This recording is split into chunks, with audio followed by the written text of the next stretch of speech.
Bonsoir tout le monde. Alors moi je m'appelle Pierre-Jean. Pierre-Jean Long et donc je me présente ici face à vous en tant que président de l'association Les Kimonos du Cœur. Je voulais d'abord vous remercier donc à tous et à toutes d'être nombreux parce que c'est vrai que en fait l'association des Kimonos du Cœur en fin de compte c'est une association qui est on va dire qui est apparue il y a à peu près en tout début d'année là il y a à peu près 3 mois là à l'issue donc du Covid. On est principalement, vous l'avez tous compris, un kimono judoka. Je ne sais pas si vous regardez, on est un peu une petite taille, petit carré, cubique. Mais on peut se poser la question pourquoi on est là, en fait. Et au-delà en fait, de nos parcours en tant que judoka, on est surtout, pour nous, je dirais, ce qui nous anime en tant que judoka, c'est on a un code moral. Voilà, ce code moral, donc on a des valeurs, et ces valeurs-là, il y en a une qui nous tient beaucoup à cœur en tant que judoka, c'est l'entraide et la prospérité mutuelle. Et à partir de ce constat-là, bah, écoutez, nous, on n'a plus rien à prouver, au contraire, on souhaite mettre à profit, souvent, je dirais, nos relations, nos compétences, tout simplement d'une manière humaine. Donc, ce qui nous anime, surtout en tant que kimono du cœur, c'est surtout de dire, on est parti d'un principe, Gabi, avec beaucoup d'humilité, on le voit souvent en tant que chef Gabi. Et moi, chef Gabi, c'est notre ami judoka, c'est surtout un judoka. C'est surtout un ancien athlète de la sélection de judo de Calédonie. Donc personne ne le sait, mais c'est surtout quelqu'un qui a eu un parcours, je dirais, dans les structures de haut niveau.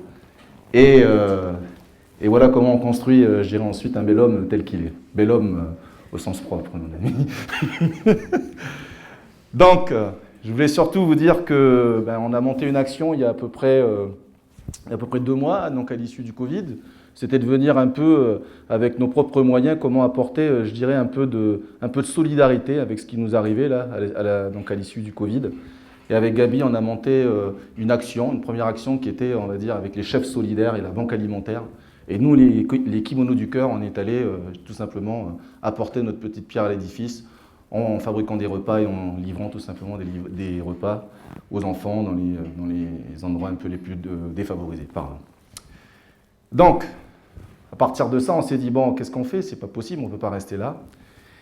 Ce qui nous a animés, c'est surtout de se dire qu'après tout le parcours qu'on a eu, il était important pour nous de continuer un peu sur cette lancée, d'avoir un don de soi, la possibilité de donner sans attendre en retour. Et on a monté donc une association. Il a fallu trouver, je dirais, un esprit par rapport à cette association. Et cette association a été montée assez rapidement. Une bande de kimonos que je vais vous présenter très rapidement. Voilà, ce qu'on appelle les kimonos du cœur, parce qu'en fait, on porte des kimonos et je ne sais pas si vous voyez ce que c'est qu'un judoka. 20 heures d'entraînement par semaine. Objectif, faire tomber l'autre. L'autre apprend seulement à se relever souvent. Donc avec une notion de don de soi, voilà, par rapport à ça. Et on s'est dit, ok, on a fait ce qu'on a pu, maintenant il faut qu'on donne aussi autrement. Et se donner autrement, c'est par rapport à ce don, on va dire, solidaire. On a monté donc ces kimonos du cœur, il a fallu qu'on se positionne avec beaucoup d'humilité en tant que catalyseur d'initiatives solidaires. C'est-à-dire c'était avec beaucoup d'humilité, on s'est dit, ok, on est ce qu'on est, avec beaucoup, encore une fois, d'humilité, est-ce qu'on peut participer à faire en sorte que, au niveau de l'éducation d'un gamin, comment on peut faire de manière à ce que tout cela soit amélioré. Avec nos propres, je dirais, nos propres atouts, ce qu'on est, notre propre réseau par rapport à ce qu'on est. On a monté une association. Cette association, donc, j'en suis le président, donc je remercie mes camarades d'avoir bien voulu me laisser cette responsabilité, mais c'est surtout une association solidaire. Et à partir de ça, on a rencontré Floriane. Voilà. Donc Floriane qui nous a présenté, je dirais, ce projet, parce que pour nous c'était important aussi de l'écouter, de voir comment on allait pouvoir apporter, je dirais, notre pierre à cet édifice. Et surtout, comme je vous disais tout à l'heure, ça fait partie pour nous de l'entraide et de la prospérité. Ce qu'on appelle en japonais, c'est le jitakyoe. Ça veut dire qu'on doit être capable, une fois qu'on a progressé, de redonner aux autres de manière à ce que l'autre progresse. C'est ce partage d'expérience-là qu'on veut faire profiter. Et c'est pour ça que, sans pour autant vouloir dire plus, parce que je vais laisser ensuite Floriane par rapport à ce qu'elle va vous présenter, mais c'est ce qui nous a beaucoup intéressé dans ce qu'elle nous a présenté en tout cas. J'en dis pas plus, mais je laisse Floriane vous le dire. Qui sommes-nous? Alors, Je vous ai présenté chef Gabi, kimono du cœur. Je vous présente monsieur Laurent Caléja, entraîneur de Teddy Riner, judoka calédonien, notre ami de toujours. Monsieur Marc Mazoun, là-haut, s'il vous plaît. Tu peux te lever pour tout le monde, monsieur? Voilà, un chef de projet. Voilà.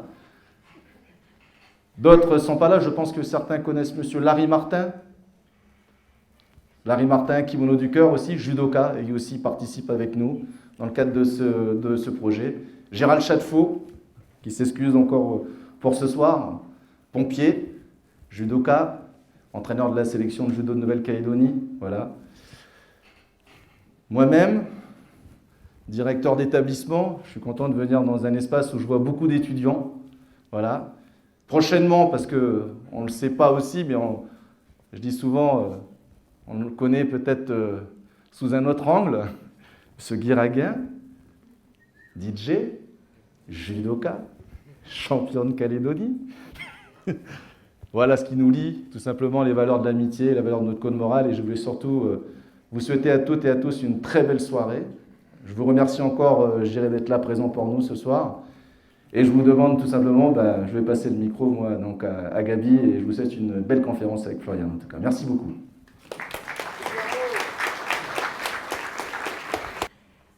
Alors bonsoir à tous. Merci d'avoir répondu à cette invitation. Je suis ravie de partager cette soirée avec vous. C'est un exercice, une nouvelle expérience pour moi. J'ai plutôt l'habitude d'être en cabinet avec les patients simplement. Donc voilà, je vais juste prendre mes notes au cas où je suis un peu perdue.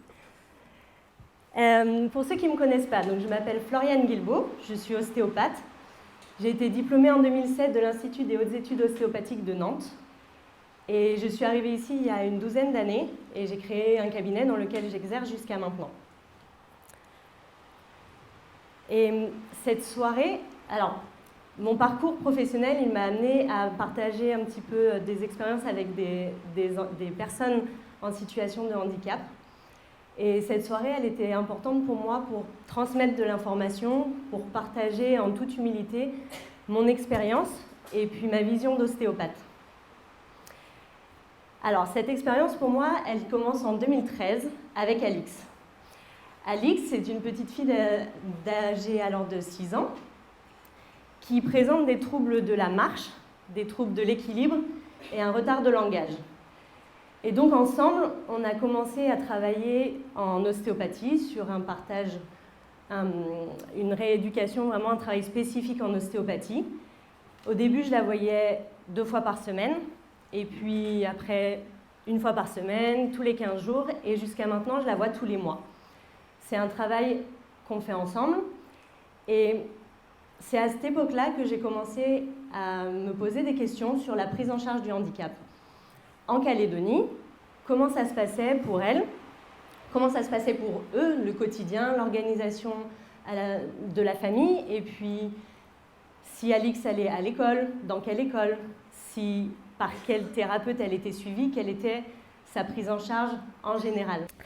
Alors, comme ils l'ont dit, c'est ce qui s'est passé pour moi également. À chaque fois qu'Alix revenait de ce centre, je trouvais qu'il y avait une progression significative dans sa rééducation. Son pas était beaucoup plus souple, elle avait un meilleur équilibre. Et la question qui s'est posée, qui s'est imposée un peu à moi à cet instant-là, à ce moment-là en tout cas, et qui m'a donné l'élan de toute ma démarche de ces 3 dernières années, ça a été pourquoi, quand elle revient de Barcelone, elle fait des progrès qui sont significatifs, alors que là-bas, elle a exactement les mêmes thérapeutes qu'ici, avec les mêmes compétences, et que nous, on la suit à l'année. Et cette question, j'ai eu besoin d'y répondre. Alors, à l'occasion d'un voyage en 2017 en France, je me suis rendue à Barcelone pour rencontrer le directeur de ce centre, qui s'appelle Frédéric Guez. Comme ils l'ont dit, c'est un ostéopathe français, et qui m'a ouvert les portes de ce centre sur une demi-journée, et qui m'a dit « Ok, regarde, vois comment fonctionne le centre. » Donc il y a 18 salles dans ce centre. J'ai pu aller à la rencontre des enfants, des familles, des praticiens surtout, des différents thérapeutes qui exercent. Et puis, je vais reprendre mon souffle. Et puis, je me suis dit, ben voilà, en fait, les réponses que je cherche, elles ne vont pas être si simples. Et moi, en tant qu'ostéopathe, je vais avoir besoin d'un complément de formation. Donc, 6 mois après, j'ai repris un billet et je suis partie me former avec Frédéric Guèze, qui faisait une formation de 3 jours sur l'approche ostéopathique pour la rééducation des enfants IMC, infirmes moteurs cérébrales, qui sont des enfants en situation de handicap.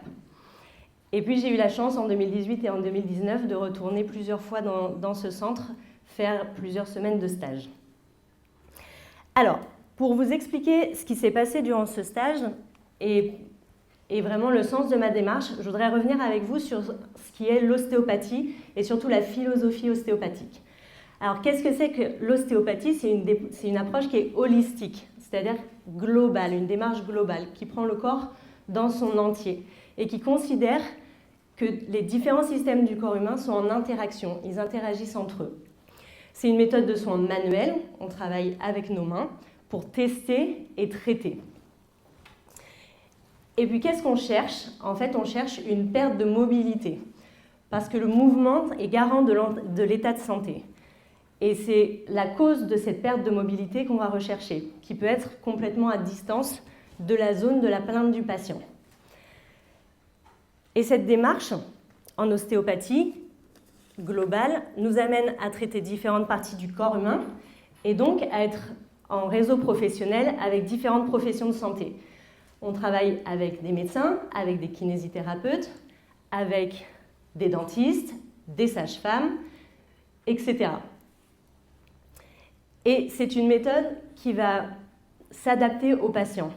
C'est-à-dire que le patient, il arrive dans notre cabinet, on va faire les questions qui s'imposent, qu'on appelle l'anamnèse, et ces questions vont nous diriger sur le traitement qu'on va adapter à ce patient. Et donc, je voulais vous faire juste un petit exemple, comme on voit souvent le mal de dos, qu'on appelle une lombalgie. Et par exemple, ça peut venir, je vous ai donné 3 exemples, mais ça peut être d'autres. Ça peut venir d'une entorse de cheville, que le patient s'est fait quelque temps auparavant, qui va déstabiliser la chaîne posturale et le bassin et donner cette douleur. Ça peut être également une chute sur le coccyx, sur les fesses, ou alors un problème au niveau des intestins, parce que les intestins s'attachent sur les lombaires. Et donc cette prise en charge en cabinet, à la fois globale et personnalisée, c'est ça que j'ai retrouvé là-bas dans ce centre. Et c'est là aussi que je me suis rendu compte que le fait que ce soit dans un même lieu, tous ces thérapeutes ensemble, c'était quelque chose qui potentialisait. C'était un travail qui dynamisait et qui était différent de ce que je pouvais vivre au quotidien. Alors moi, cette expérience, je l'ai vécue grâce à Alix et ses parents qui m'ont présenté ce centre à Barcelone. Et je vais vous présenter un petit peu ce centre. Donc il s'appelle Essentis. Il a été... Alors attendez, j'ai ça normalement. Donc la photo que vous voyez, c'est Frédéric Guèze. C'est lui qui l'a créé en 2008. Et c'est un centre de rééducation intensif qui s'occupe d'enfants principalement, mais aussi de jeunes adultes et de tout petits, atteints de déficits moteurs, parfois associés à des déficits intellectuels, qui proviennent de paralysie cérébrale, c'est-à-dire une atteinte au niveau du cerveau.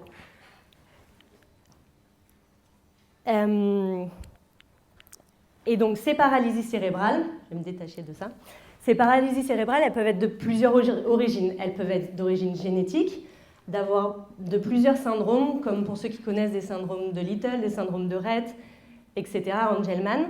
Ça peut provenir d'un accident vasculaire cérébral autour de la naissance, mais aussi de traumatisme, d'un accident de voiture, d'une noyade, d'une chute. Et puis, aussi de troubles métaboliques. Ce centre, il est européen, on reçoit des enfants de partout en Europe, principalement de France, de Belgique, de Suisse, mais aussi de Roumanie, d'Italie, du Maghreb et puis de Nouvelle-Calédonie. Et donc, c'est une prise en charge qui est pluridisciplinaire. On va retrouver dans ce centre des kinés, des ostéopathes, des acupuncteurs, des médecins, des orthopédistes. Et cette prise en charge, et puis dans ce que je voulais vous dire aussi, c'est que dans cette équipe médicale, il y a aussi un point clé, ce sont les familles. Parce que les familles, c'est elles qui vont vraiment être avec l'enfant au quotidien et puis faire le relais un peu entre les différentes équipes médicales qui s'occupent de ces enfants, médicales et autres, tous les acteurs du handicap en fait qui vont entourer les enfants. Je vais beaucoup parler d'enfants ce soir parce que c'est la population avec laquelle moi j'ai le plus travaillé, mais c'est applicable aux tout petits et c'est applicable aussi aux adultes qui sortent de rééducation.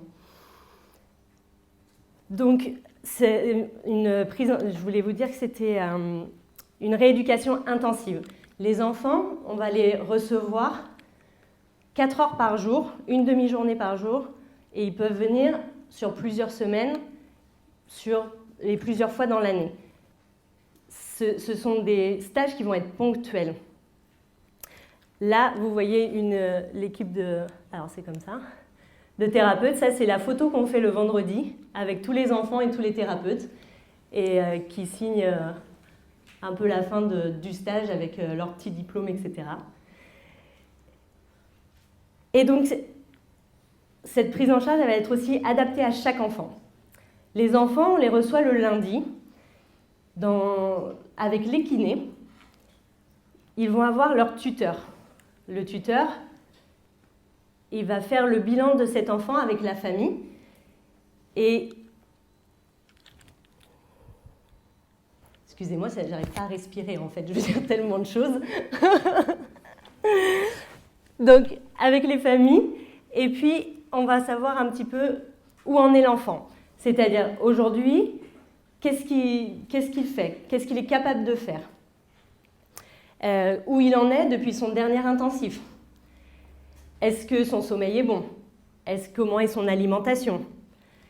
Et puis surtout, on va définir un objectif. Un objectif qui va nous servir à créer son planning, son programme de rééducation sur le temps qui va être là. En général, c'est à peu près 2-3 semaines, 2 fois par an. Cet objectif, il va être différent selon chaque enfant, selon les pathologies également. Ça peut être tenir une cuillère dans sa main, comme ça peut être tenir mieux sa tête ou son tronc pour des enfants qui manquent de tonus, ou des transferts d'un fauteuil sur les toilettes par exemple, ou même travailler sur sa marche. Tout ce qui va faire, comme l'ont dit Nancy et Thomas tout à l'heure, que ça va améliorer son confort de vie à cet enfant, et surtout, et aux familles également. Ça, c'est important de voir jusqu'où on peut les emmener dans leur autonomie maximum, qui va être bien sûr dépendant de la pathologie. Et donc, ce que vous voyez tout à l'heure ici, là, ça, c'est notre réunion du mardi. Parce que tous les mardis matins, on se retrouve tous les thérapeutes et on parle de chaque enfant par rapport au bilan qu'on a fait la veille, où il en est. Et puis, on va pouvoir réajuster, choisir parmi tous les thérapeutes qu'on a et les techniques possibles dans le centre, laquelle est la mieux adaptée. Et qu'est-ce qu'on va travailler aujourd'hui, enfin sur cette semaine-là en tout cas, avec cet enfant. Sachant que ça va être quelque chose qui va être réajusté au quotidien si besoin. Le fait qu'on soit dans ce lieu commun, ça nous donne l'opportunité de se rencontrer tous les jours, au travers des couloirs ou dans les salles, et de réajuster, de se dire, bah tiens, j'ai travaillé avec tel enfant, sur le 4 pattes par exemple, il n'est pas bien. Floriane, est-ce que tu peux regarder? J'ai l'impression qu'il y a une hanche qui est bloquée, ou il a un peu mal à l'épaule. Et ça nous permet de travailler vraiment ensemble. Et donc ce que j'ai pu observer, c'est ce lieu commun, cette pluridisciplinarité, la variété des techniques permet de potentialiser. Les techniques se potentialisent entre elles et les enfants peuvent acquérir des nouvelles acquisitions plus facilement. Je vais vous donner l'exemple, là je vous ai parlé d'articulaire, mais par exemple ces enfants qui ont peu de mobilité finalement, ils ont souvent de la constipation. Cette constipation, ça peut les gêner dans leur travail au quotidien. On a tous, quand on a mal au ventre, on n'est pas concentré sur son travail. On n'est pas concentré. Et donc, c'est un exercice qui n'est pas facile. Et donc, ce que je voulais vous dire par rapport à ça, c'est que le kiné va pouvoir travailler en massage viscéral, l'ostéopathe va pouvoir travailler sur les intestins, sur les réflexes somato-viscéraux, les nerfs qui s'occupent de la digestion, et l'acupuncteur va pouvoir travailler sur les points qui s'occupent de la digestion, ce qui nous permet d'avoir un travail global. Et je voulais vous montrer un petit peu cette vidéo qui illustre bien l'opportunité qu'on peut avoir de travailler dans ce lieu commun ensemble.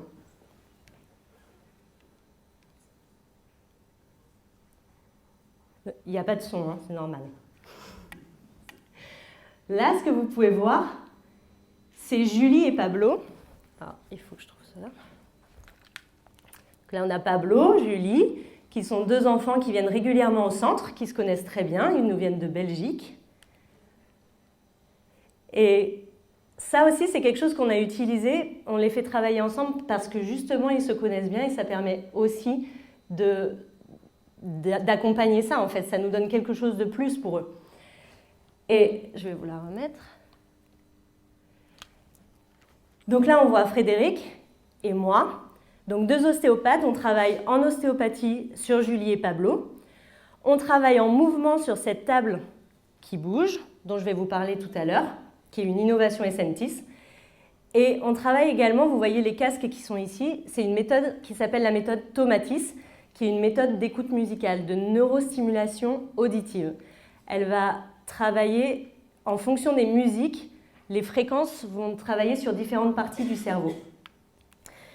Et ça, c'est quelque chose qu'on a fait ensemble pour travailler sur le système nerveux autonome et pouvoir améliorer certaines choses chez Julie et Pablo. Et je trouve que cet exemple, il est parlant pour ce qu'on a mis en place à Essentis. Alors, je voudrais vous présenter... J'ai des assistants. C'est un peu spectacle Gad Elmaleh, tout. Peut-être ça serait mieux. Merci Gabi. Alors, je vais vous faire simplement un tour d'horizon des thérapies qui ont été choisies dans ce centre à Essentis. Comme je vous avais dit tout à l'heure, on a à domicile des kinés, des ostéopathes, des acupuncteurs, un médecin qui fait principalement la méthode Tomatis et un orthopédiste. Alors, en kinésithérapie, pour le coup, on a beaucoup de techniques différentes. Je ne vais pas toutes vous les décrire, mais principalement, l'enfant va pouvoir travailler au sol, il va pouvoir travailler la marche et on va utiliser toutes les structures du centre. Les escaliers, faire des petits parcours du combattant comme on fait avec les enfants, les petits qui apprennent à marcher finalement.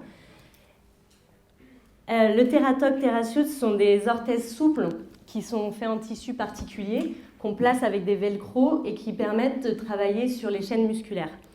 Le biofeedback, s'il y en a qui ont fait de la rééducation ici, ce sont des électrodes qu'on place sur les muscles et sur l'ordinateur, le patient peut voir quand est-ce qu'il contracte ce muscle. Donc ça fait une courbe, quand on contracte, ça descend si le muscle perd en force.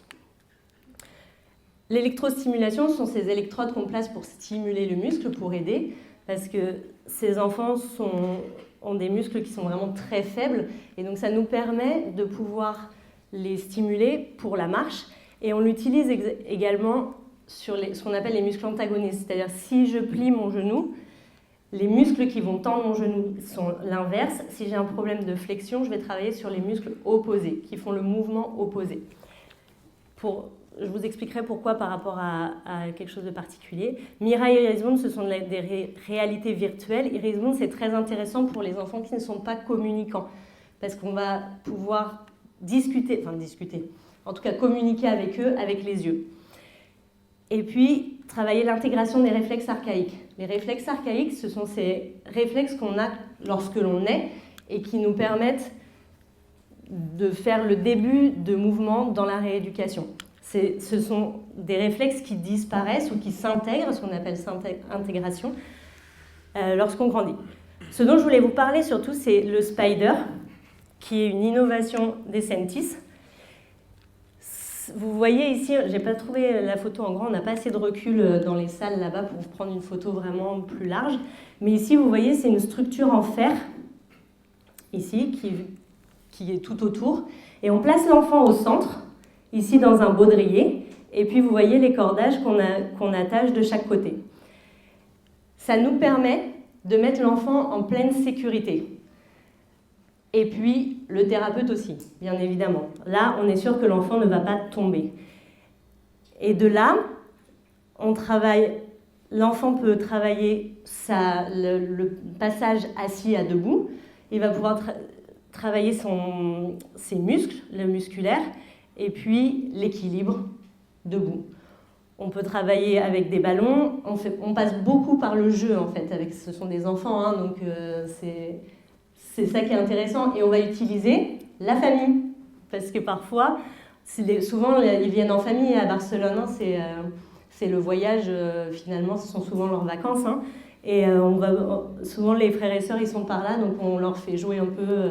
Ils font de la boxe ou ils jouent entre eux. Ils aident beaucoup, en fait, la famille.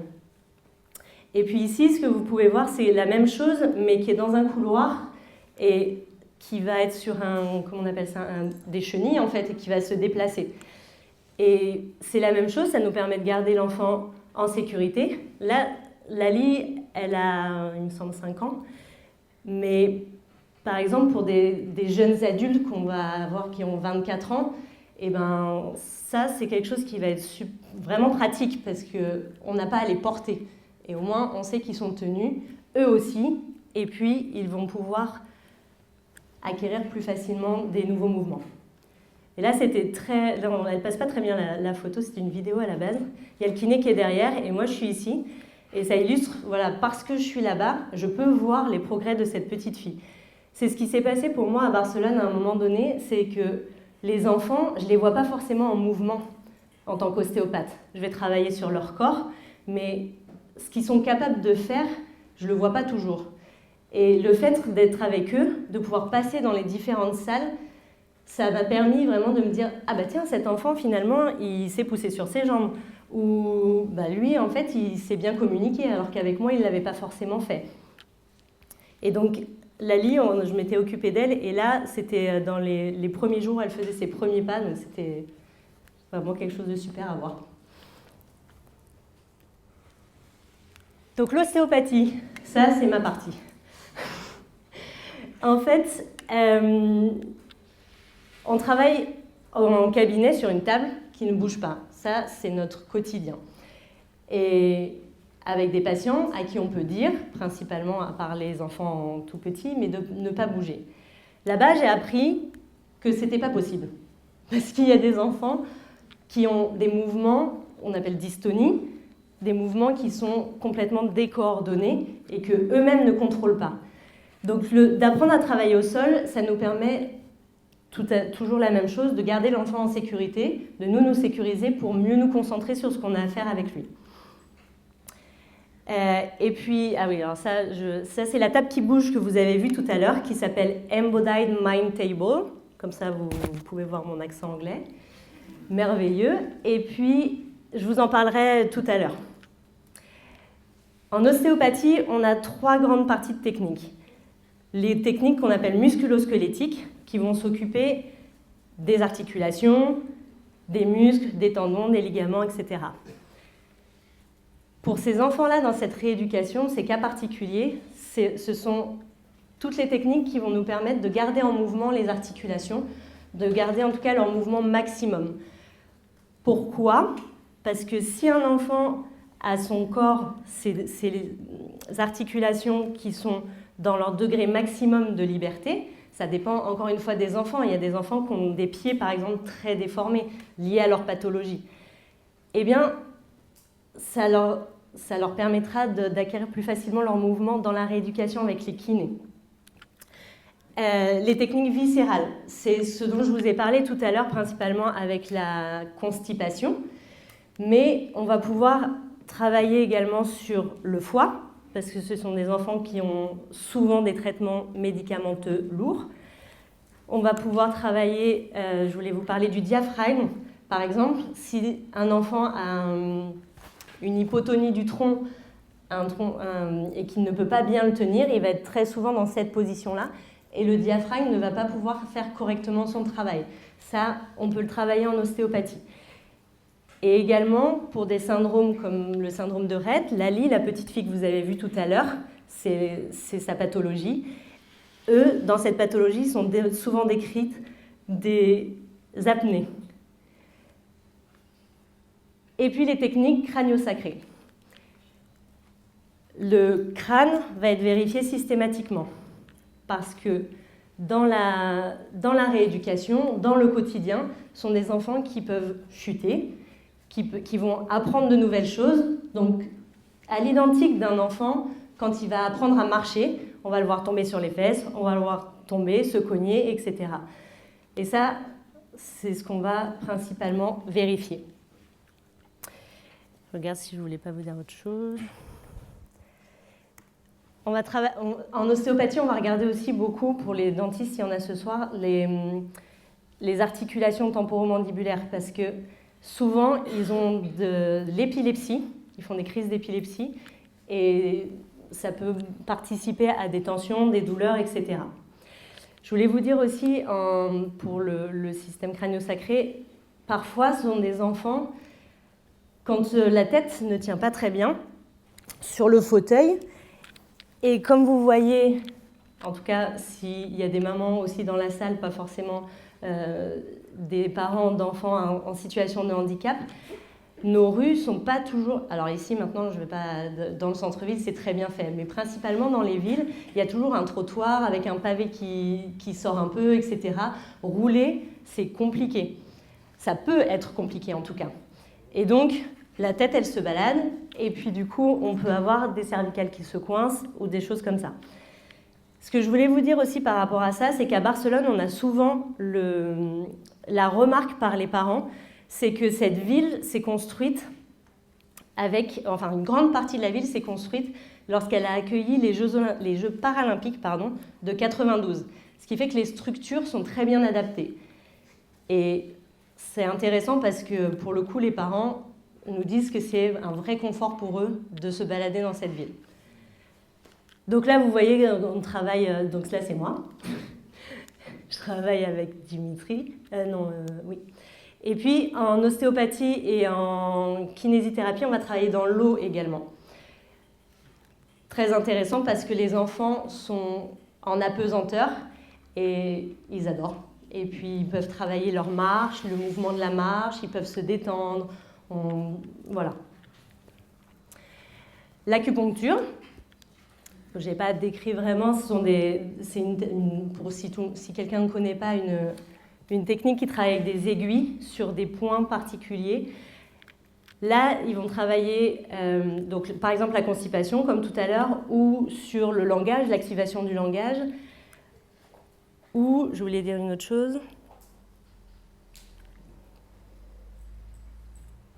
J'ai perdu, ça va me revenir. Et donc, c'est une technique qui est importante, qui va potentialiser également les autres. On a ce que vous avez vu tout à l'heure, comment on appelle ça, les écouteurs. Donc cette technique de neurostimulation auditive qui est Tomatis.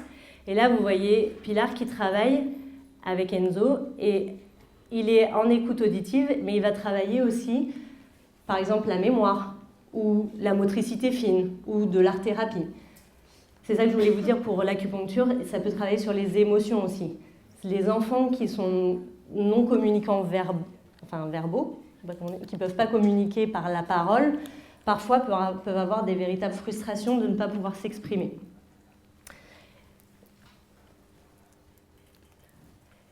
Et on a un orthopédiste qui vient 2 fois par semaine. Il passe 2 jours dans le centre et il travaille avec des DAFO, Dynamic Ankle Foot Orthesis, pour ceux qui n'avaient pas entendu mon accent tout à l'heure. Et cette technique, ces orthèses, ce sont celles-ci.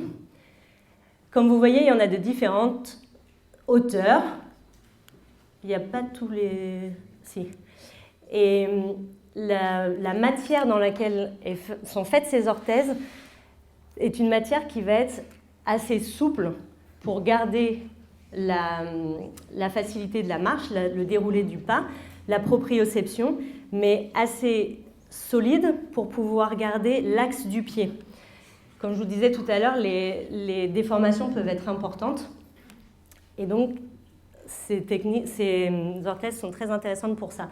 La méthode qu'on a mise en place à Essentis, c'est que les moulages sont faits sur place après des manipulations ostéopathiques.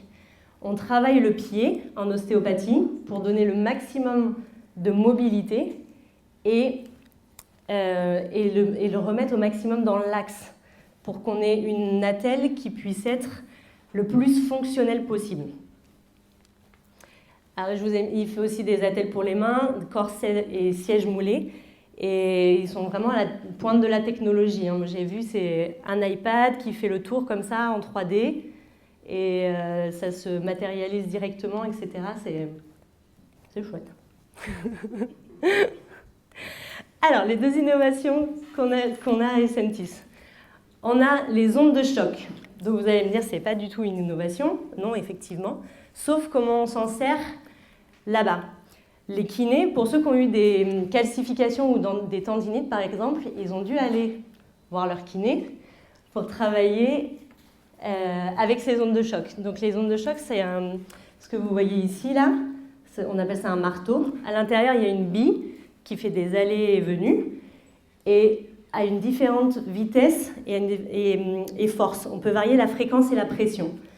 Donc nous, on l'utilise en modulant cette pression et cette fréquence pour travailler là vous le voyez, sur le quadriceps de cet enfant, pour travailler sur les spasticités musculaires.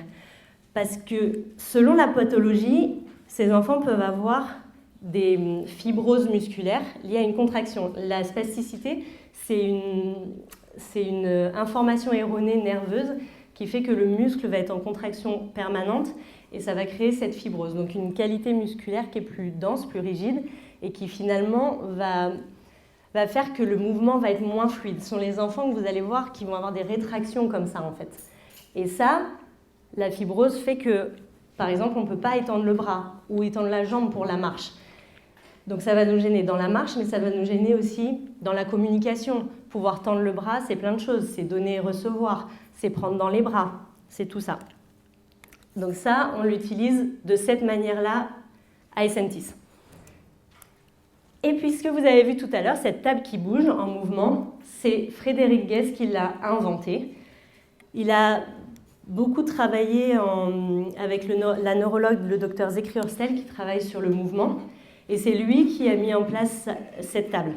Donc elle a un déplacement, une longueur de déplacement qui a été calculée. Alors ça, sur le côté technique, je ne vous dirai pas tout, mais c'est ce principe-là. Et elle nous permet, nous, en tant qu'ostéopathes, de travailler avec les enfants, de potentialiser certaines techniques. Les kinés vont travailler dessus, les enfants vont pouvoir travailler leur posture, leur équilibre, et aussi l'intégration des réflexes archaïques dont je vous parlais tout à l'heure. Elle est à l'étude, cette table, pour les patients atteints de sclérose en plaques, de fibromyalgie ou de Parkinson. Et aussi pour les personnes âgées. Parce qu'en fait, ce mouvement, ça crée une friction du sang dans les artères et ça permet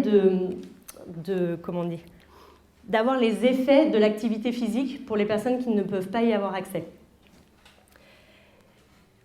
Les ondes de choc, je ne vous ai pas dit tout à l'heure, il y a beaucoup d'études qui ont été faites dessus, dont une qui a été faite sur place à Essentis.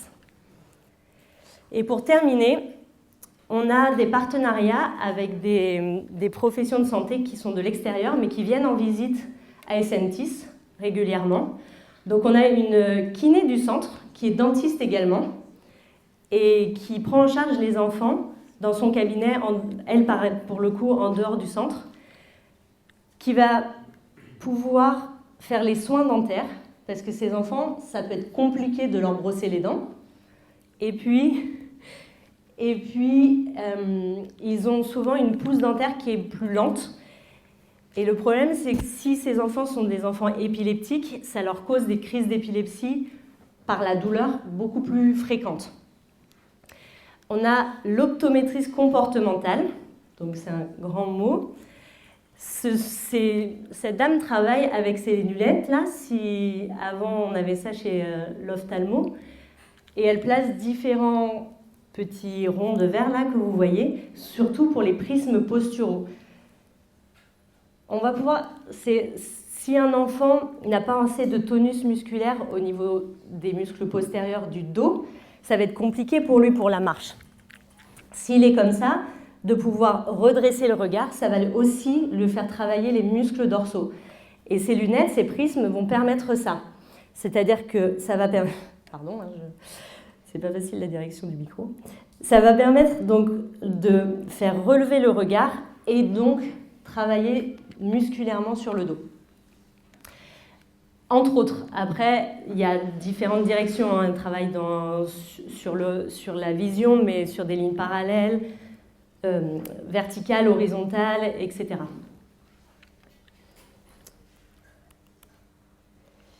Et puis, il a développé des partenariats avec des chirurgiens. Le docteur Nazarov, il fait une technique très précise qui s'appelle la myoténofasciotomie. Je vous laisse l'intégrer un petit peu. C'est écrit dans le nom. Hein. Myo, les muscles, téno, les tendons, fascio, les fascias, tomie, couper. C'est une technique très précise il va donner des petits coups de scalpel sur des points précis pour libérer la spasticité. Spasticité, c'est ce dont je vous ai parlé tout à l'heure avec les ondes de choc au niveau musculaire. Et donc donner de l'espace aux muscles pour que la marche soit plus fluide, ou les mouvements, mais aussi il travaille sur les muscles du tronc. Le docteur Lao et les tests génétiques. On a un laboratoire à Barcelone qui effectue des tests génétiques et métaboliques très précis. Les parents sortent avec un compte-rendu de 12 ou 15 pages, et puis avec comment on appelle ça, un traitement en fait, un suivi pour les troubles métaboliques, les problèmes d'assimilation, voilà, c'est ce que je voulais dire. D'assimilation des nutriments par exemple. Et ça, je vous ai mis cette diapo pour que vous preniez le sens. En fait, ce centre, il existe depuis 2008, et tout ce que je viens de vous présenter là, ça s'est accumulé au fil des années. Il a commencé, il y avait juste lui et sa femme, et puis il était parti aux États-Unis se former avec le thérapeute Thératog, et puis petit à petit, il a incorporé à sa méthode de travail les différentes professions et les différentes techniques. Ça a permis de pouvoir répondre à la demande, aux besoins des patients et aux différents objectifs qu'on pouvait avoir, et donc de compléter la rééducation qui se fait là-bas à Essentis. Alors, tous ces thérapeutes, tous ensemble, ils forment vraiment une équipe, avec la famille également, mais autour de l'enfant, on est comme une team. Et c'est un peu comme un sportif de haut niveau. C'est ça le parallèle que je voulais vous faire pour terminer.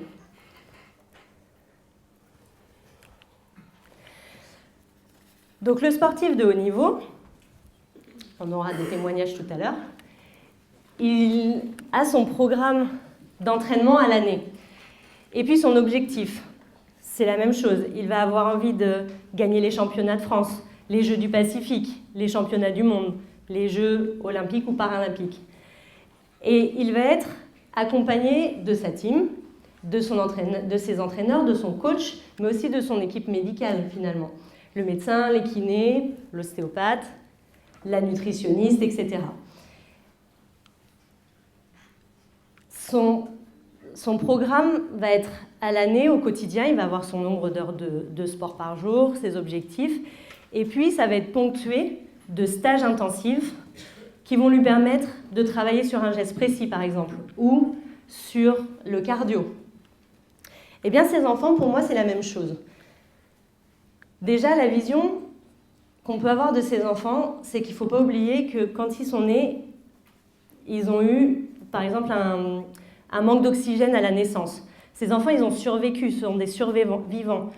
4 heures de travail par jour, ça peut paraître beaucoup, comme je vous ai dit tout à l'heure en intensif, mais ils ont des capacités, ces enfants. Nous, on le voit tous les jours, ils sont capables d'intégrer 4 heures de travail et de progresser.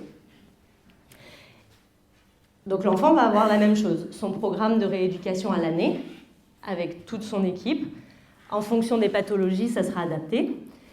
Et puis, il va avoir son objectif, qui peut être, comme je vous l'ai dit au départ, de se tenir assis à la marche, à courir aussi, pourquoi pas.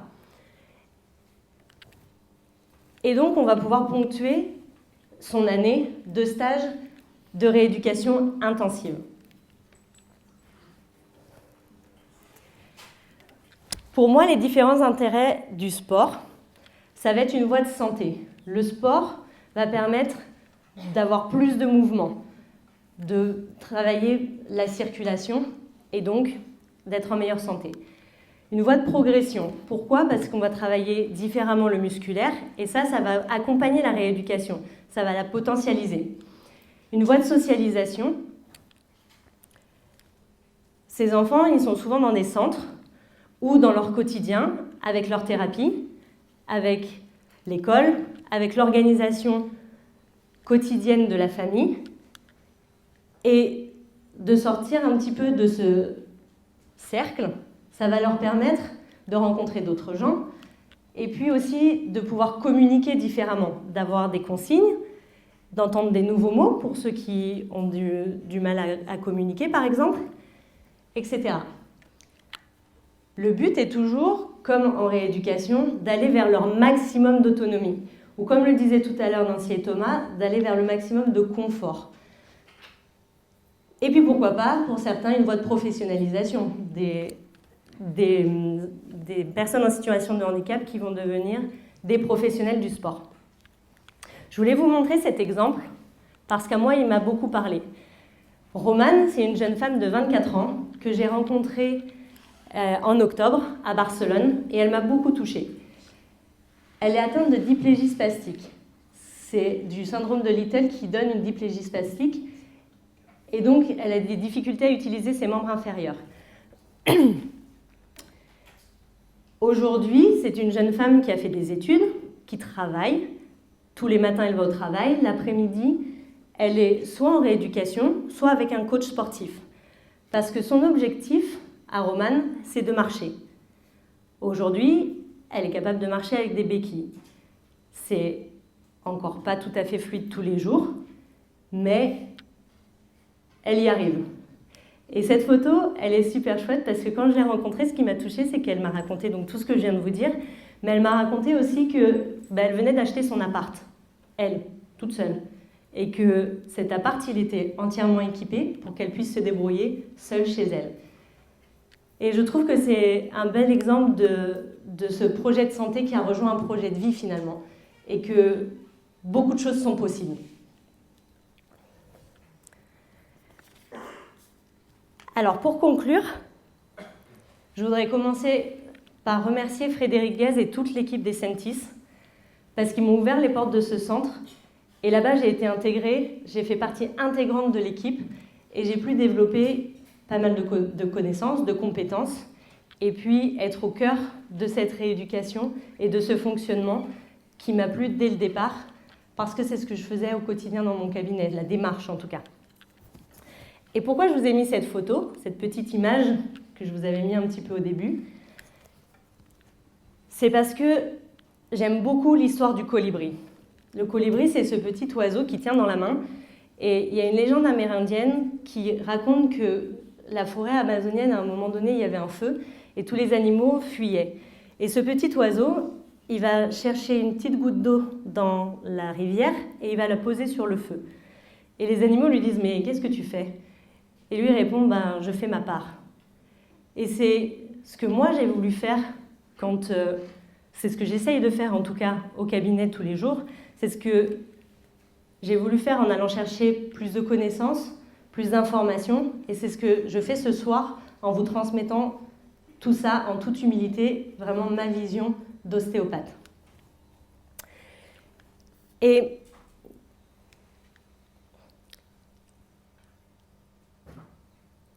j'ai oublié une partie, c'est pour ça que je bug. Je voulais juste vous rappeler, avant tout ça, je voulais vous rappeler que l'intérêt du centre Descentis, c'est quoi? C'est que c'est un centre pluridisciplinaire de rééducation intensive. Le centre nous permet d'être tous ensemble dans un même lieu et d'avoir tous ces échanges au quotidien qui nous permettent des adaptations rapides. De rééducation intensive, 4 heures par jour, plusieurs fois dans l'année, 5 jours par semaine. Pluridisciplinaire parce qu'on est toute cette équipe autour des enfants et c'est ça qui pour moi potentialise et c'est la réponse que j'ai pu apporter à la question que j'ai posée au tout début. C'était ce pourquoi Alix, quand elle revient de ce centre, je trouve qu'il y a des progrès qui sont différents. C'est parce que vraiment on a besoin des deux, comme un sportif. Et cette petite histoire du colibri, pour terminer, c'est parce que je suis convaincue qu'ensemble on va plus loin, que c'est chacun en apportant nos compétences et notre pierre à l'édifice qu'on va construire la suite, tous ensemble. Je vous remercie de m'avoir écouté.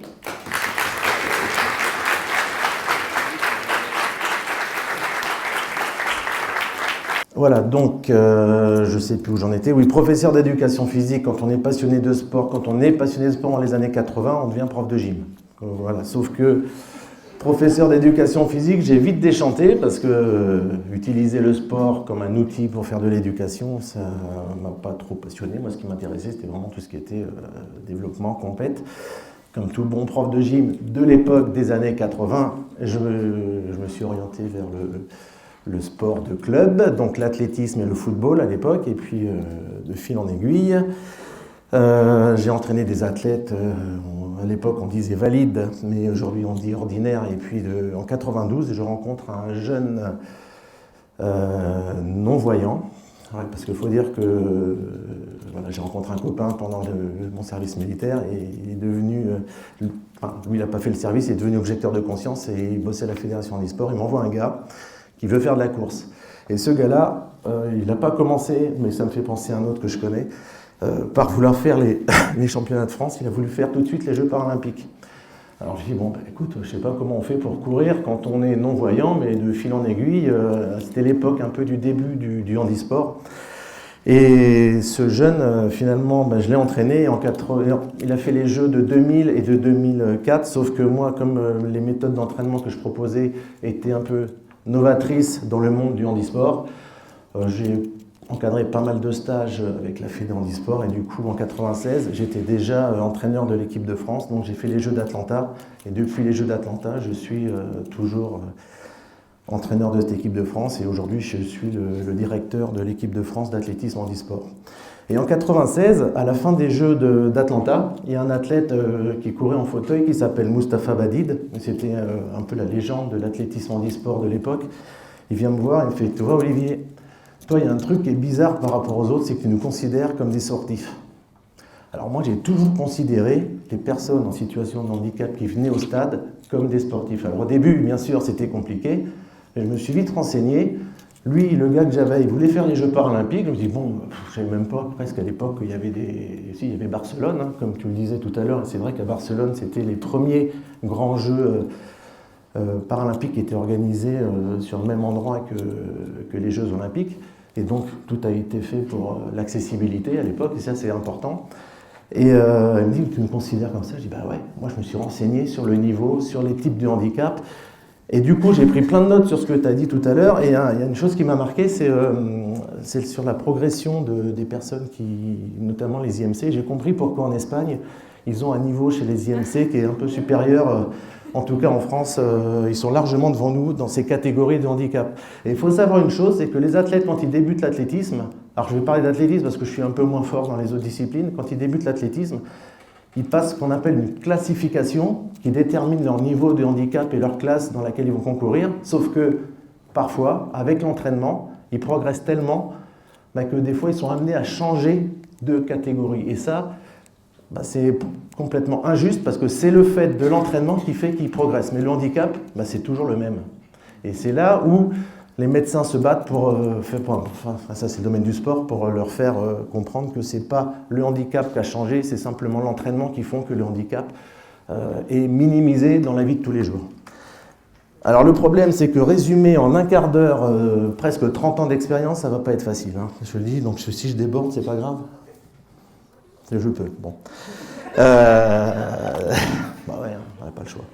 Donc, j'arrive ici, je vais passer sur plein de petites anecdotes que je voulais venir, mais je vais vous présenter en tout cas les sports qu'on fait au niveau de la Ligue calédonienne de sport adapté et handisport, et après je reviendrai un peu dessus. Donc là, il y a 3 minutes de vidéo avec une petite musique, et puis voilà.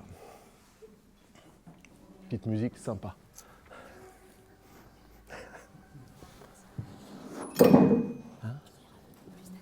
Non, mais si tu veux, moi je note et puis après ça, t'inquiète pas. Je sais exactement dans ce que je suis. Hein. Ah ouais.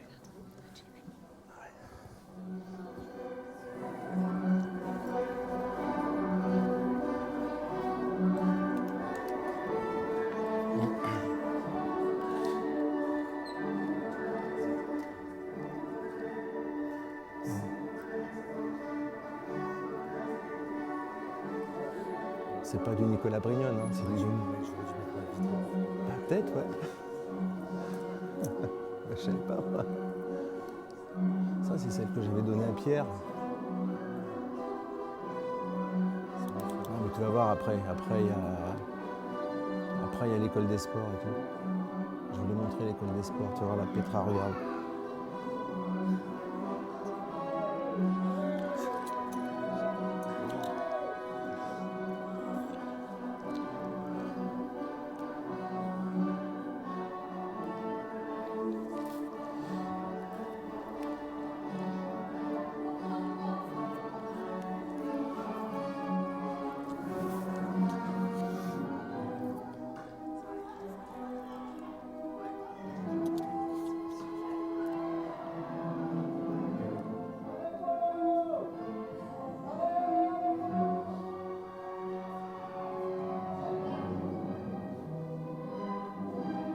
J'ai pas d'image d'escalade. On fait des photos d'escalade. Ah, oui, j'ai vu ça. Oui.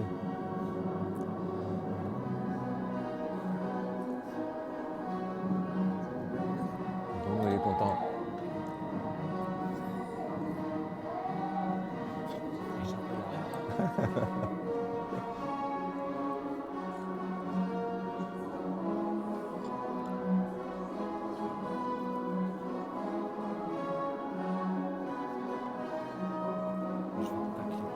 Je vais te tacler tout à l'heure. Vas-y. Il faut.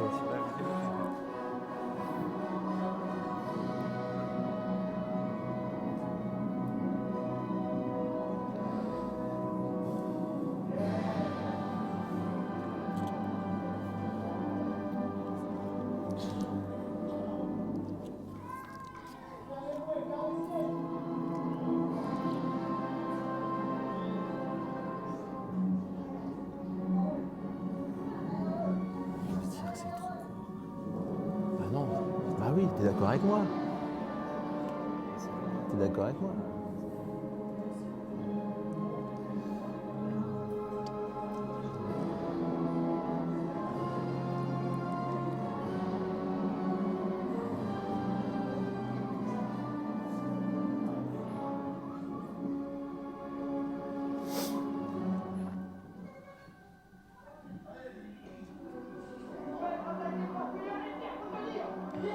J'aurais mis ça pour finir.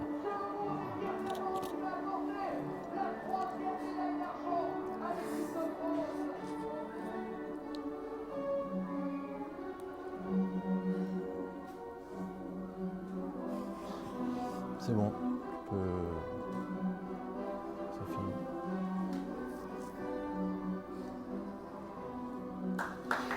Alors désolé pour la qualité, hein, c'est un petit montage fait assez vite. La Valkyrie de Wagner, voilà, un peu de musique classique, c'est du bien. Voilà, donc ce que je vais retenir, c'est en effet le lien avec le sport, et notamment le sport de haut niveau, je le perçois très bien, parce que faire des stages et être entouré d'une équipe pour réussir à progresser, c'est un peu ce qu'on fait tous les jours. Et il y a une notion que j'ai notée dans ton intervention, Floriane, que j'avais soulignée au départ, c'est surtout sur l'entourage et l'environnement des personnes en situation de handicap pour qu'ils puissent réussir à s'impliquer en tout cas pour nous, dans le monde sportif, et puis les bienfaits du sport. Alors c'est vrai que les parents sont très, très importants à mon avis, la famille est très importante, il faut que l'environnement soit positif, et je pense que Nicolas reviendra dessus tout à l'heure. L'entourage, les copains, donc c'est vrai que c'est une culture, mais ça c'est aussi dans le monde du sport en général, hein. Quand un enfant veut faire du sport, il faut que les parents l'emmènent au sport. Donc de toute façon, c'est vrai que c'est une démarche, je dirais, familiale. Et tous ceux qu'on a qui réussissent plus ou moins dans le sport ont un environnement qui leur permet, un environnement qui s'implique énormément dans l'accomplissement de l'enfant. Et souvent, ces enfants qui réussissent en sport réussissent également dans leur vie d'adulte. Ça, c'est clair que à travers le sport, on transmet, outre les notions de santé, alors les notions de mouvement. Je sais qu'aujourd'hui, on parle du Covid. Je peux vous dire que le diabète et l'obésité est un fléau très important chez les personnes en situation de handicap, et que le fait de faire du sport régulièrement, ça a fait nettement améliorer la santé. Au niveau social également, au niveau de la Ligue handisport, il y a un environnement favorable par rapport à les relations humaines, et notamment, je dirais, sur ce que moi j'appelle les piliers, et ce que vous appelez dans le milieu médical peut-être les pairs aidants, pairs, P-A-I-R-S, on verra les pairs plus tard, hein, Vincent. Donc les pairs aidants, c'est-à-dire ce sont les personnes un peu ressources ou d'accroche pour les personnes qui arrivent en situation de handicap. En l'occurrence, nous à la Ligue, on a un gars comme Pierre Ferbanque en fauteuil, qui a bien servi à ceux qui sont en fauteuil. On a un gars comme Thierry Sibonne, qui a la maladie de Little, qui est donc en poste à l'IFU, qui travaille à la DJS, qui a eu son diplôme et qui a commencé comme athlète. Ce que vous appelez les diplégiques, moi j'appelle ça les 34 ou les 35. Entre nous, on s'appelle par catégorie de handicap, donc vous voyez. Et donc Thierry Sibonne était dans le même cas que la jeune fille que tu as montré tout à l'heure, et aujourd'hui il est éducateur sportif à l'IFU. Je pense que s'il n'avait pas fait de sport, aujourd'hui il serait en fauteuil. Là, voilà, donc c'est vraiment un cas intéressant par rapport à ça. Et c'est vrai que le fait d'être entouré de personnes, et donc lui, Thierry, il retransmet ce qu'il a reçu, et on a la même chose sur Nouméa, c'est pareil un petit peu dans le Nord. Vous avez vu tout à l'heure, l'école des sports est encadrée essentiellement par des sportifs de haut niveau en situation de handicap. Vous avez Bruno Monnier qui est ici, qui lui racontera peut-être tout à l'heure, s'il veut intervenir, son expérience un peu après. Mais il intervient également avec la Rosalie et puis donc son association Charnière sur les traumas crâniens, donc ça c'est important. Et il y a, je pourrais les citer, hein, tous ceux qui ont réussi avec le sport. Nicolas fera une belle intervention tout à l'heure, vous expliquer un peu son parcours de vie entre Thierry Sibonne, Pierre Ferbanque, on a Rose Wellepa qui intervient, là vous avez vu. On a Pierre Patané aussi qui intervient dans le cadre de la natation. Voilà, donc voilà un peu ce que je voulais dire. Et puis c'est vrai que quand on les voit arriver, quand je vois arriver des sportifs, en tout cas, enfin des jeunes qui veulent faire du sport, ils ont déjà franchi le premier handicap, en tout cas pour ceux qui ont eu des accidents, toute la partie hôpital, tout ça, c'est déjà derrière eux. C'est-à-dire que c'est une démarche, alors il faut les accueillir d'une certaine façon. Alors, des fois, on n'est pas toujours très adroit, mais en tout cas, les personnes qui eux-mêmes ont déjà vécu ce type de choses ou qui sont eux-mêmes en situation de handicap, des fois trouvent mieux les mots pour les accueillir, en tout cas, que moi qui suis un peu borné. Allez, bon, lui, alors je veux arriver quelqu'un, tout de suite, j'ai putain, un beau gabarit, bon, elle a une patte en moins, d'accord, on va lui faire du lancer. Vous voyez, c'est un peu le truc tout de suite caricatural. Voilà, je dis après que les gens n'ont pas envie forcément tous de faire de la haute compétition, ne serait-ce que de se sentir mieux dans la peau. Et aujourd'hui, on a de quoi accueillir les personnes en situation de handicap dans le sport santé, le sport loisir, le sport détente. Il y a tout un tas de choses, tout un tas de sports. Il y a du VA, de la voile. Qu'est-ce qu'il y a d'autre encore? Il va y avoir du tir à l'arc bientôt. Enfin, voilà, c'est des sports qui sont ludiques et avec qui, enfin, à travers lesquels on côtoie également des personnes ordinaires. C'est-à-dire que ça mélange aussi bien les personnes en situation de handicap que les gens qu'on rencontre dans la vie de tous les jours. Et ça, je dirais que c'est important. Et ça rentre dans le code des judokas qui est entraide et prospérité. Voilà, parce que je prends des notes quand vous parlez, je vous signale. Et je voulais finir, je pense que j'ai respecté mon petit quart d'heure. Ouais, c'est bon. La patronne a dit OK. Je voulais faire un petit clin d'œil aussi à un collègue et néanmoins copain aussi d'ailleurs, Éric Royard, qui bosse à côté, là, avec qui je travaille pas mal en athlétisme. Notamment, on a une section athlétisme aussi avec Jules Garnier. Et la devise de son lycée, c'est construire l'excellence à partir de nos différences. Voilà, je vous laisse méditer là-dessus.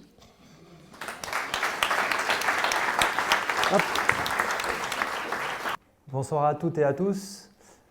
C'est avec grand plaisir que je vais partager mon expérience de vie ce soir avec vous. Pour ceux qui ne me connaissent pas, je m'appelle Brignon Nicolas.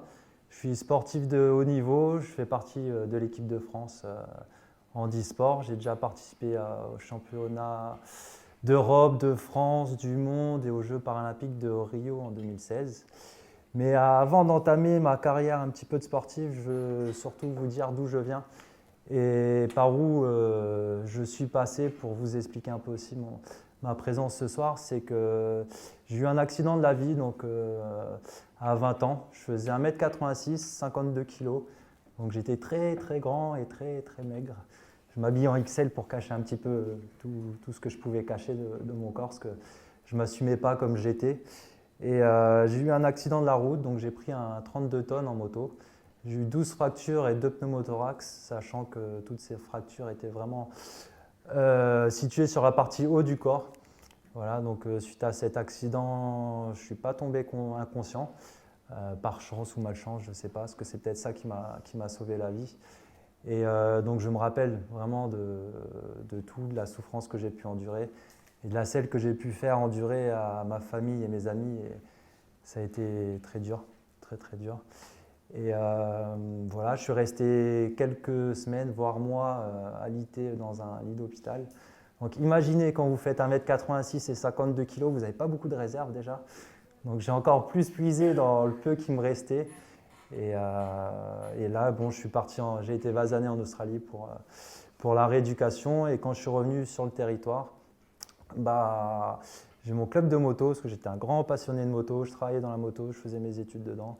On me dit, est-ce que tu connais Olivier Dognaud et Pierre Ferban? Je fais, pas du tout. Ah mais Pierre, si, c'est un champion, il me disait olympique à l'époque, mais c'est paralympique le bon terme. Je dis non, mais nous, on peut faire du sport. Parce que malheureusement, quand on arrive dans le handicap, un peu du jour au lendemain, on ne sait pas ce qui est possible. Et pas possible de le faire. Et pour nous, tout est presque impossible. Jusqu'à qu'on découvre que ce n'est pas forcément le cas. Et j'ai commencé à rigoler parce que j'ai fait, mais tu m'as vu, je ne faisais pas de sport quand j'étais debout. Pourquoi je me mettrais à faire du sport maintenant? Alors, j'ai une bonne raison pour rester au lit maintenant.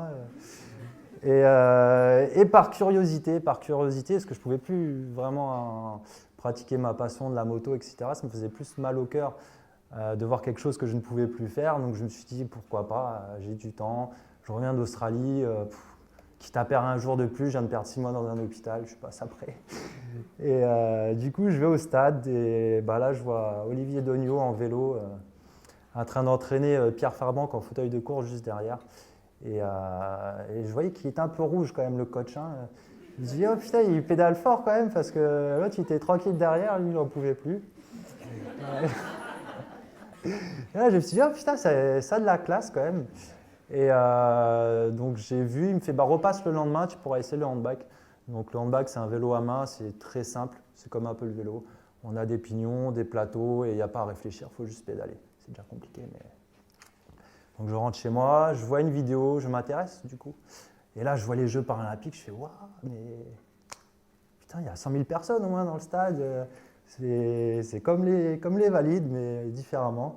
Et je me suis dit, ça peut être intéressant. Et je me suis fait un peu piquer par le virus à ce moment-là. Et je suis retourné le lendemain au stade, j'ai fait un tour de handbike à côté de Pierre. Déjà, il dit ouais, on les accueille, oh, beau gabarit, hein, mais il ne m'a pas dit ça quand il m'a vu. Hein. Je suis arrivé, j'ai voulu faire du handbike, il s'est dit je ne sais pas s'il va pouvoir le faire avancer. Donc je fais mon petit tour, je m'arrête et là je regarde, je vais faire les Jeux paralympiques de 2016 à Rio. Comme il avait dit à Stéphane, il m'a dit viens t'entraîner déjà tous les jours et après on verra parce que déjà il croyait que j'étais tétraplégique, donc un handicap plus lourd, donc on ne peut pas ouvrir les mains et les fermer et on n'a pas la mobilité du triceps tellement que j'étais maigre et apparemment pas d'un bon gabarit. Il va prendre cher ce soir, je vous le dis tout de suite. Donc du coup, je viens tous les jours à faire du handbike. J'en fais pendant peut-être 6 mois, 1 an. Après, j'avais du matériel dans le dos. Donc ils m'ont un peu rafistolé à l'hôpital. Donc j'avais beaucoup de broches et du coup, ils ont dû m'enlever les broches pour que je puisse justement pratiquer mon sport sans avoir plus de douleur que nécessaire. Je me fais opérer, je me fais retirer les broches. Et là, je crois que le lendemain où ils m'ont retiré les points, j'étais pour la première fois dans un fauteuil de course, je n'ai pas perdu de temps. Et là, ma carrière sportive commence.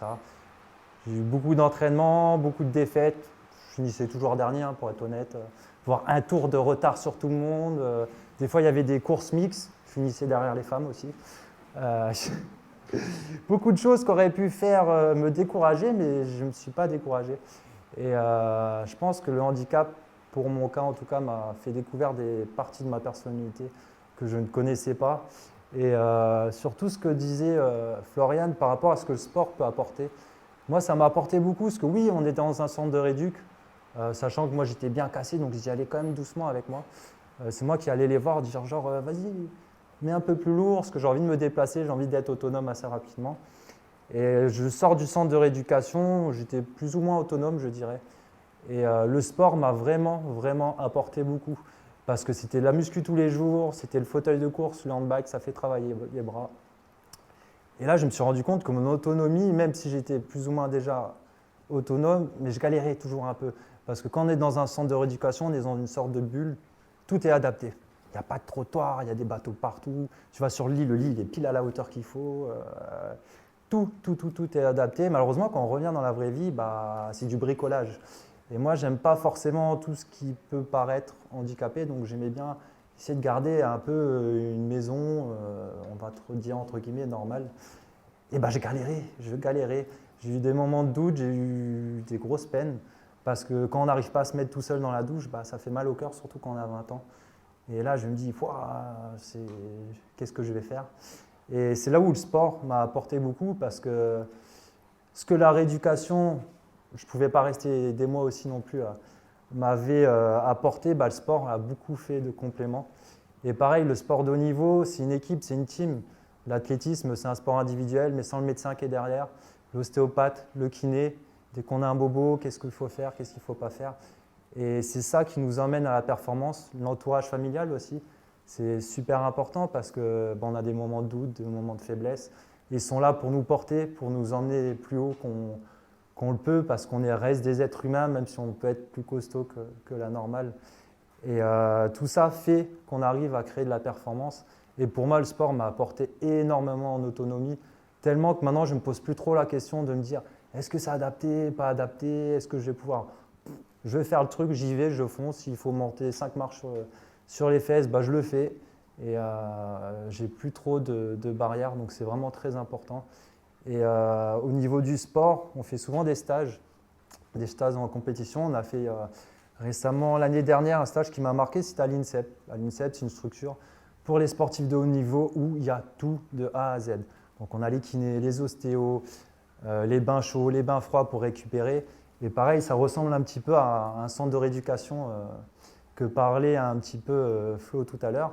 C'est que quand on sort de ce stage, on a ramassé pendant 2 semaines, 3 semaines, c'est tous les jours, c'est des heures d'entraînement, mais quand on en sort, on revient à la maison, après avoir récupéré bien sûr, on voit notre niveau justement qui s'élève et ça fait plaisir justement et je rejoins tout à fait le cas de ce genre de structures qui font justement, au lieu de faire 1 heure de kiné, on en fait 1 de plus ou 2 de plus et à la fin ça apporte vraiment, vraiment beaucoup de confort pour les personnes en situation de handicap. Voilà. J'ai fait quand même un bon petit tour déjà. Qu'est-ce que je peux te dire de plus? J'ai une petite vidéo aussi, comme ça va me permettre, pendant le temps que la vidéo va faire un petit tour de ce que j'ai pu oublier.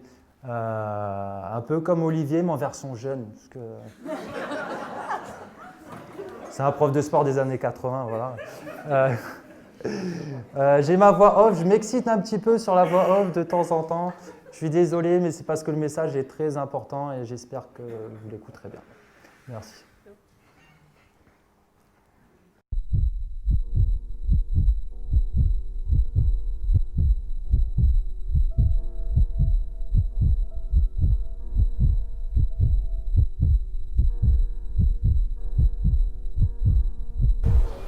Je ne perds jamais. Soit je gagne, soit j'apprends. Mais je ne perds jamais. À un moment de ta vie, tu vas tomber. Tu vas faire face à l'échec. Tu auras l'impression d'être un minable, plus bas que terre, un loser. Tu vas te détester toi-même.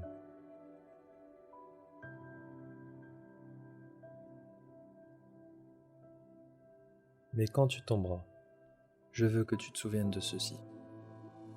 Des rois sont tombés avant toi. Des champions sont tombés avant toi. Des légendes sont tombées avant toi.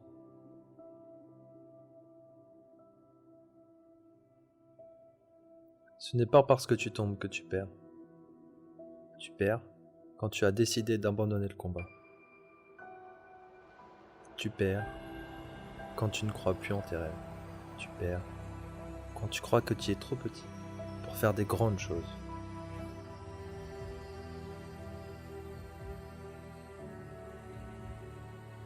Mais crois-moi, personne n'est trop petit pour faire des grandes choses. Et personne n'est trop grand pour faire des petites choses.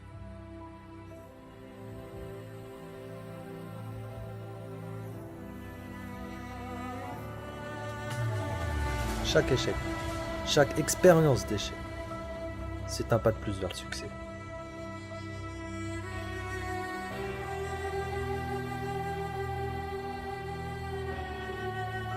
L'échec, ce n'est pas une option.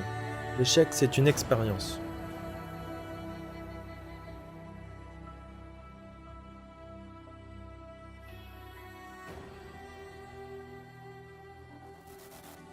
Mais je vais te confirmer une chose, c'est que tes rêves, ils sont trop grands. Tu sais pourquoi ?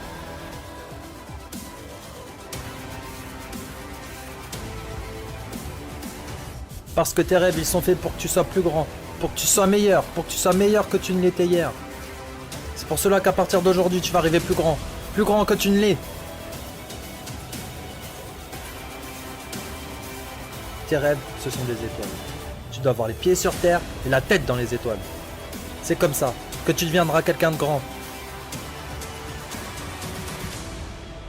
Les gens diront que tu es un fou. Ils ne comprendront pas pourquoi tu es un obstiné. Ils ne comprendront pas car toi, quand tu regardes en haut, eux, ils regardent en bas.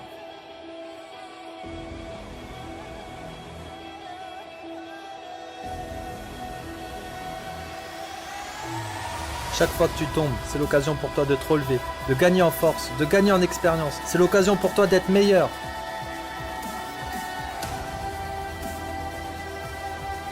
Ce qui ne te tue pas te rend plus fort. Change ta perspective, change ton état d'esprit.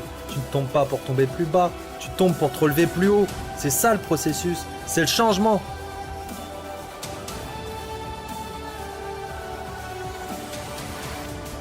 Regarde la situation d'une nouvelle manière. Tu ne perds pas, tu gagnes. Et certes, tu vas tomber. Tu vas pleurer toutes les larmes de ton corps quand tu seras au sol. Tu n'y croiras plus. Tu diras que c'est fini pour toi.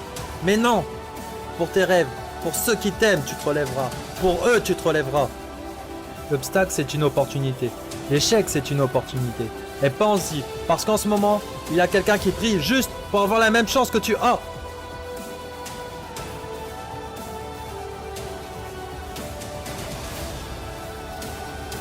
Alors prends chaque opportunité comme si c'était la dernière. Parce que l'occasion que tu as là, maintenant, devant toi, peut-être que demain elle ne sera plus là. Et dis-toi bien que tu ne perds jamais. Soit tu gagnes, soit tu progresses. Mais tu ne perds jamais.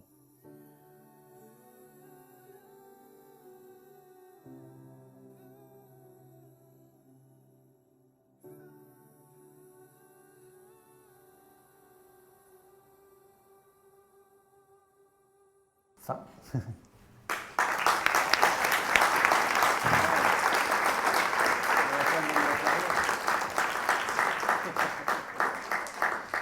Voilà, pour finir, je veux juste finir sur une petite parenthèse.